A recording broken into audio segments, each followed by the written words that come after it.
IELTS 20, published by Cambridge University Press and Assessment 2025. This recording is copyright. Test 3. This is the IELTS listening test. You will hear a number of different recordings and you will have to answer questions on what you hear. There will be time for you to read the instructions and questions, and you will have a chance to check your work. All the recordings will be played once only. The test is in 4 parts. At the end of the test, you will be given 10 minutes to transfer your answers to an answer sheet. Now turn to Part 1.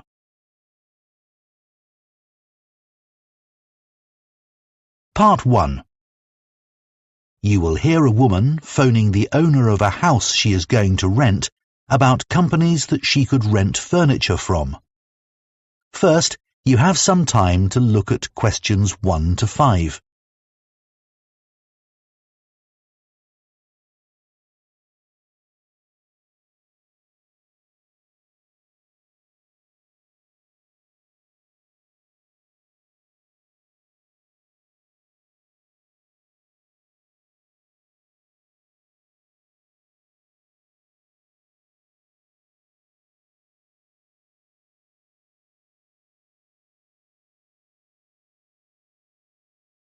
Now listen carefully and answer questions 1 to 5. Good morning. Hi, this is Shelley Meyer. I'm renting your house on Archwood Avenue. I'm due to move in next week. Oh, yes. Hello, Ms. Meyer. What can I do for you? When I viewed the house, I told you I'll most probably need to rent some furniture, at least until I know whether my temporary work contract is going to be made permanent. Yes, of course, I remember. And I said I could give you some information about furniture rental companies in the city. That's right. Well, the biggest company is called Peak Rentals. I've recommended them to other people and have always heard positive reports about them. Could you give me an idea of their costs? Sure. I actually have one of their brochures here.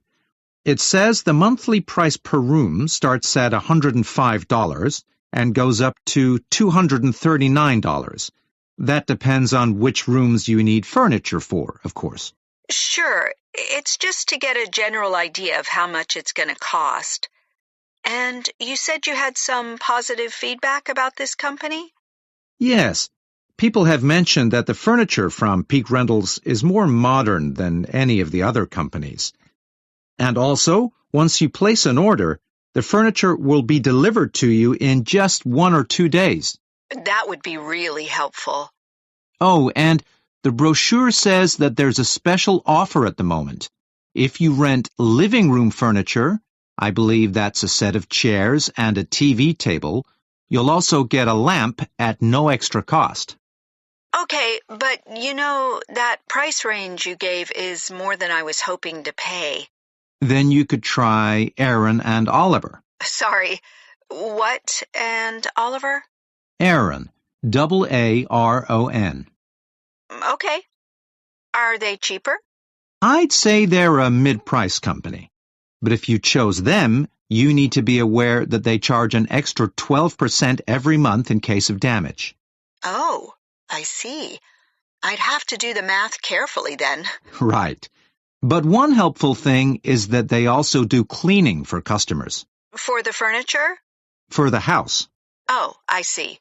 I probably won't need that. Before you hear the rest of the conversation, you have some time to look at questions 6 to 10.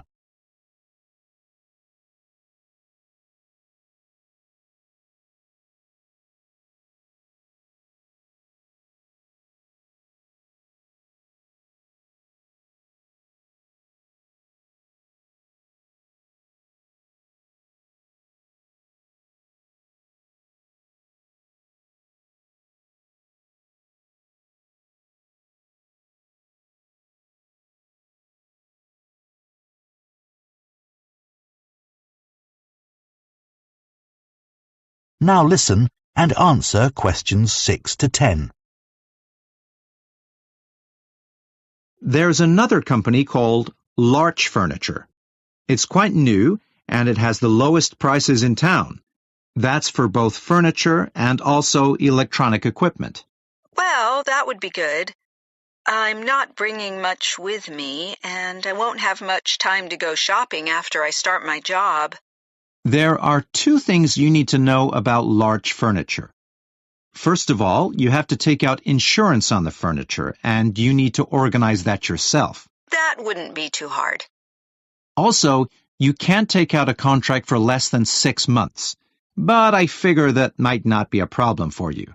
You're renting the house for 12 months after all, aren't you? Yes, okay. Well, Sorry to interrupt. I just thought of another furniture rental company. It's called Space Rentals, and it's located very near to the house. Okay. I don't have any information about their charges, so it's best to use their app to find out what it would cost you to use them. Okay, thanks. I'll do that. One good thing about that company is that if you don't like the furniture once it's delivered, you can request exchanges, as long as you do that within a week of receiving it. That sounds really great. Okay. Well, thanks very much. That's so helpful. That is the end of part 1. You now have 1 minute to check your answers to part 1.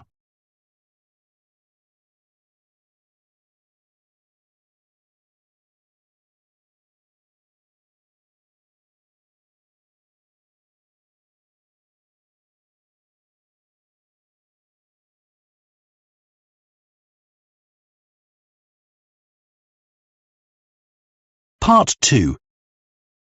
You will hear an archaeologist, who is part of a community project to excavate an ancient village, talking to members of the public who are visiting the site. First, you have some time to look at questions 11 to 16.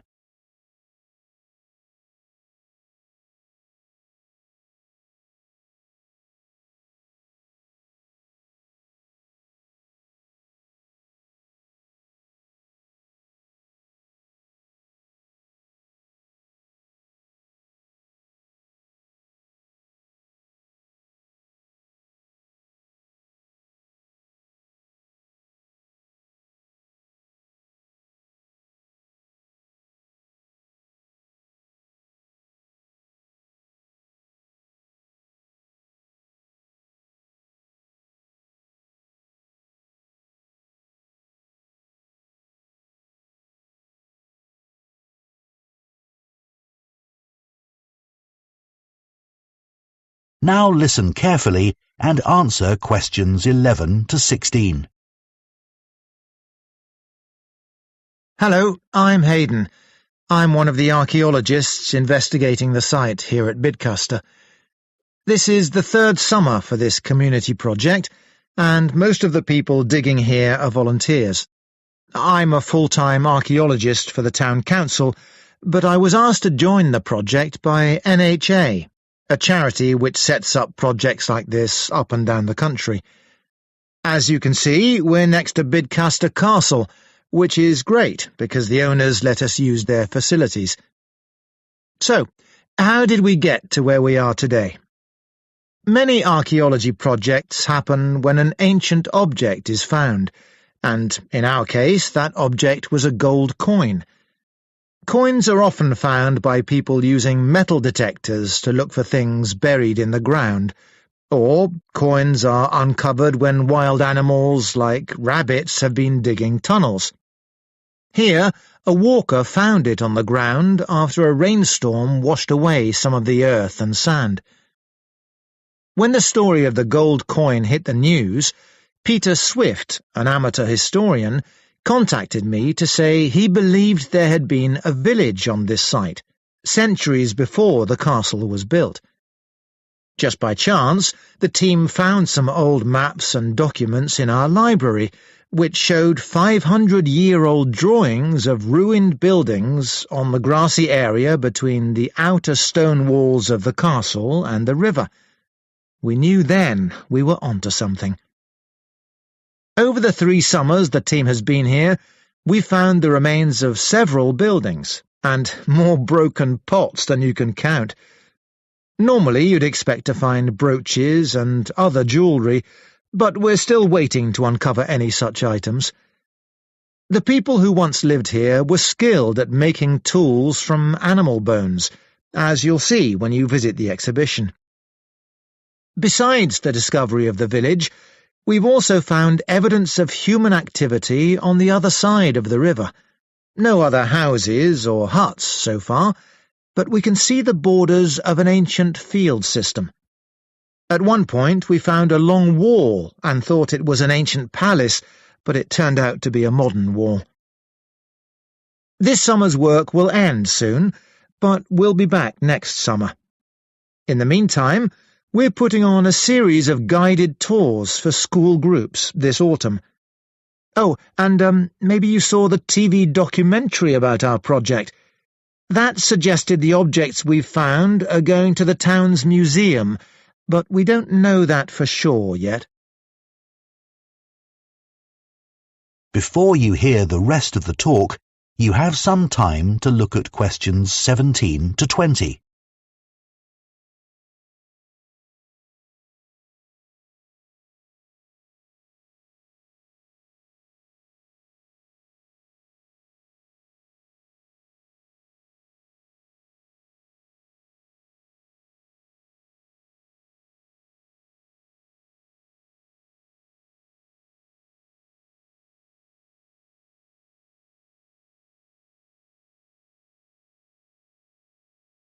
Now listen and answer questions 17 to 20.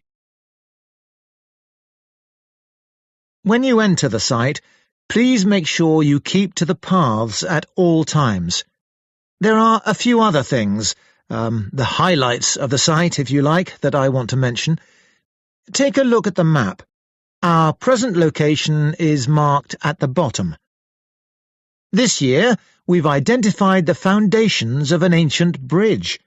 And it's really exciting today because a team of divers are in the river searching for lost objects. To reach the bridge, take the main path ahead of you, go straight on, and keep going till the path bends to the left. You'll see a smaller track leading off to the right. Follow that to take you to the river, where the divers are. You might be interested to see the rubbish pit. This is very near the castle walls in the northwest corner of the site. It actually dates to the time of the castle and not the ancient village. We found oyster shells and fish bones, and we assume they were thrown from the castle kitchen above. One area we excavated in the first summer uncovered the site of a meeting hall. We knew it was an important building because it had 2 rows of post holes, deep enough to support a large roof. It's the largest structure in the central area of the site, next to the current excavation area.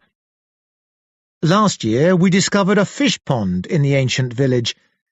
Normally these were beside a river. The pond here is further away, but it's possible the river has moved slightly. Anyway, to get there from here, you turn right at the first information board you come to and follow the path into the trees. Before you come out of the trees, you'll see it on your right. If you reach the river, you've gone too far. So, does anyone have... That is the end of part 2. You now have 30 seconds to check your answers to part 2.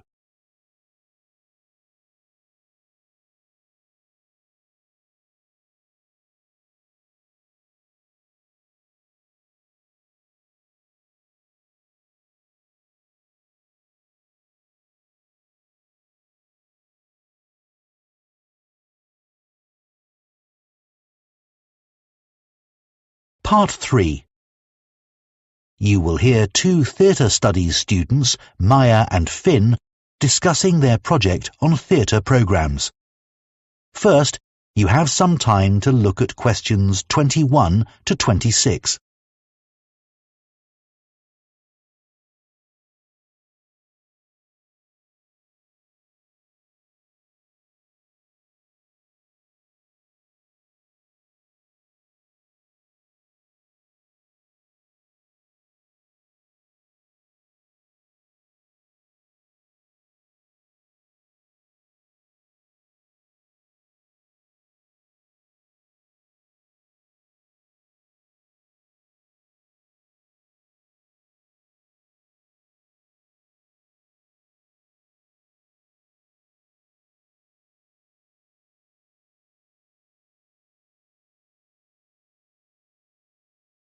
Now listen carefully and answer questions 21 to 26.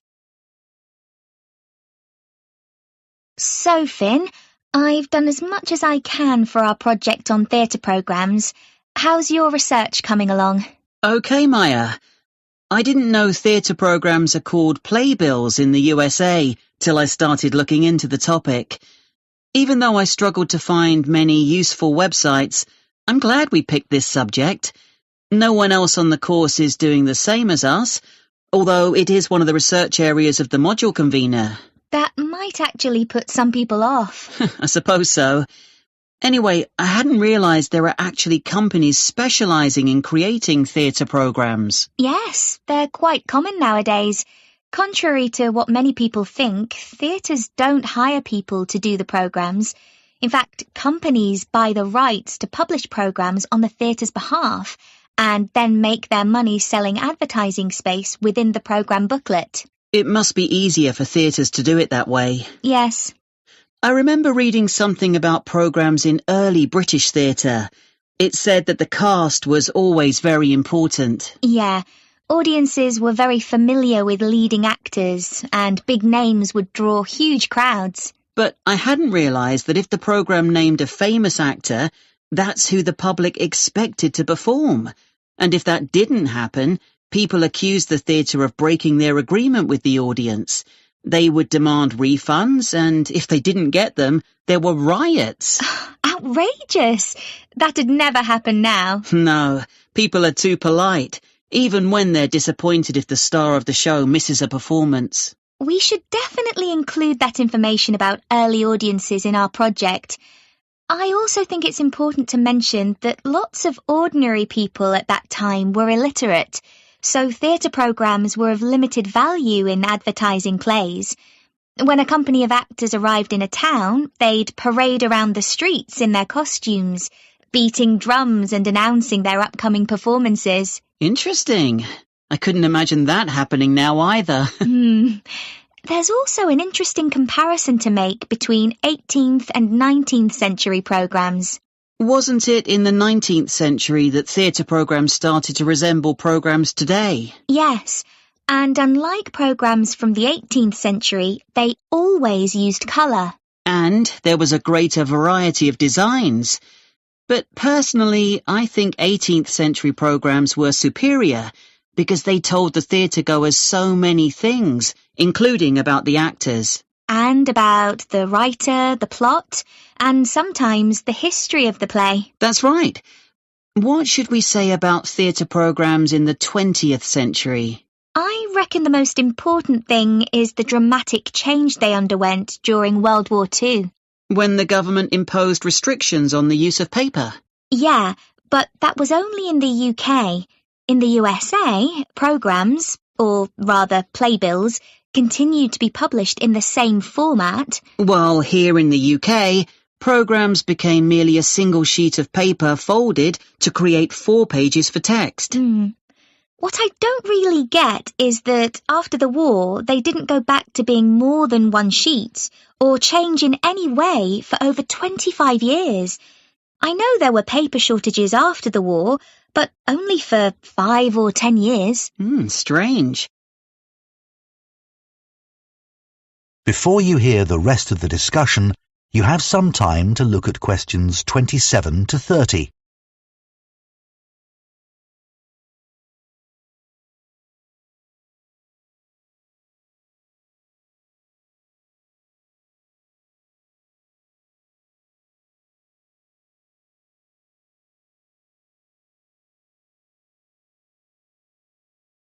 Now listen and answer questions 27 to 30. I've got some pictures of programmes we could include on the slides for our presentation. I found a couple too, Maya. Let's go through and see what we think. This is an old one for a play called Ruy Blas. Never heard of that. But the programme looks very decorative. Good enough to put in a frame on the wall. The images are just beautiful. Finn, what did you find? I've got some pages from a programme for Man of La Mancha. I thought this was a good program to show, not because of the pictures, but because it contains articles written by members of the theatre company. So we can learn how the production was created and the thoughts and feelings of the cast. Good. I've got a copy of a program that's now in a museum. It's for The Tragedy of Jane Shore, and it's said to be the earliest surviving document to have been printed on Australia's first printing press. Fantastic! Another program to talk about is for the Sailors' Festival. It comes from the British Library's digitised collection of programs that was started a few years ago. It already comprises over 200,000 programs, which is amazing. Wish I'd known about it while I was doing my research. That is the end of part 3. You now have 30 seconds to check your answers to part 3.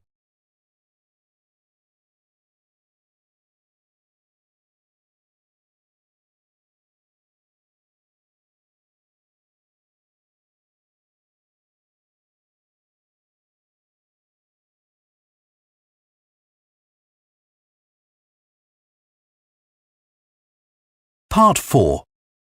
You will hear a design and technology lecturer talking about inclusive design. First, you have some time to look at questions 31 to 40.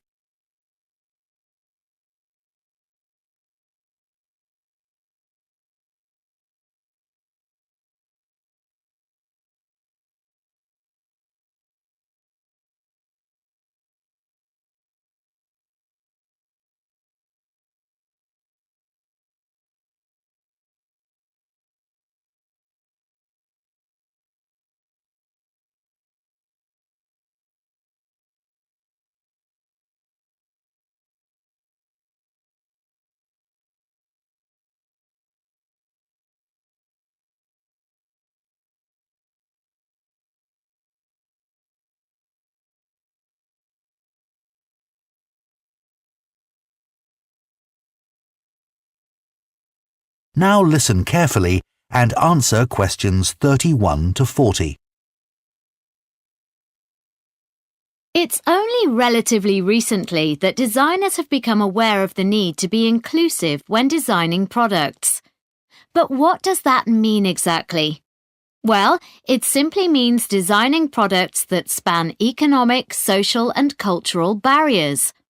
It means making sure products are accessible, so that as many different types of people as possible can use them without any type of adaptation having to be made to the original design. Inclusive design is often linked with universal design, although they are not quite the same thing. Universal design aims to make products that work for everyone, and that includes considering the needs of people who have cognitive difficulties, which can present quite a challenge. Today, examples of successful inclusive design can be seen all around us. In workplaces, it is common to see desks which can be adjusted to suit people of different heights, or for wheelchair users. This still isn't always the case, however, and is one reason why office workers often suffer from back or neck problems. You'll find another example in the public toilets of countless hotels, airports, and offices. Taps that you activate by sensor require no pressing or twisting movements. These are not only more hygienic, they're also easier for people with dexterity or mobility issues. The tech industry has been criticized in the past for focusing too much on young consumers, but this is changing. Many products are now designed with the elderly in mind. For example, it's well known that vision declines with age, and that we also become worse at distinguishing between similar colours, in particular shades of blue, which is why software designers rarely create interfaces with this colour. Motor skills also decline with age, and some people have difficulty doing everyday things, like picking up a cup or opening a door. This can also affect their ability to use a mouse or keyboard. so voice access is now a routine way of making commands.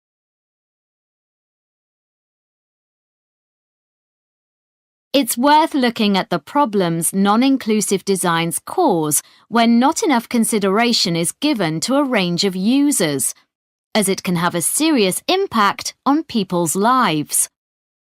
Access is one obvious example because it has such a huge impact on disabled people's independence. Not being able to access public transport because buses or trains are not wheelchair-friendly means many disabled people can't go out unless someone goes with them. Safety is another issue. Inexplicably, most cars are still crash-tested using a dummy based on an average-sized male. This has safety implications for all women, particularly those who are pregnant, as the seatbelts worn by the dummy are not adapted to accommodate them. Over the past 100 years, workplaces in the UK have, on the whole, become considerably safer. Employers are legally required to provide well-maintained personal protective equipment, or PPE, anything from goggles to full bodysuits, to workers who need it free of charge. But most PPE is designed to fit men. A recent report found that employers often think that when it comes to female workers, all they need to do to comply with this legal requirement is to buy jackets, for example, designed for a small man. The problem with this is that women can be tall and still have much smaller shoulders than the average man. Ill-fitting PPE such as high-vis jackets, vests and body armour can put women at risk. The report found that 95% of women said that their PPE often hampered their work, and that this problem was worst in the emergency services, particularly the police. Another problem is related to comfort at work. A very common scenario in offices in summertime is to see women wrapped in blankets or wearing sweaters while the air conditioning is on high. Meanwhile, the men are in shorts and t-shirts. This is due to differences in metabolic rates for men and women. There is a standard setting for air conditioning to be at a temperature of 21 degrees, designed to suit men, and in most modern offices, it's not possible to turn the air conditioning up or down. This means that many offices which mainly employ women are wasting energy by having the air conditioning set too high. As you can see from the examples I've just mentioned, there are serious consequences for designs which don't consider the needs of all users.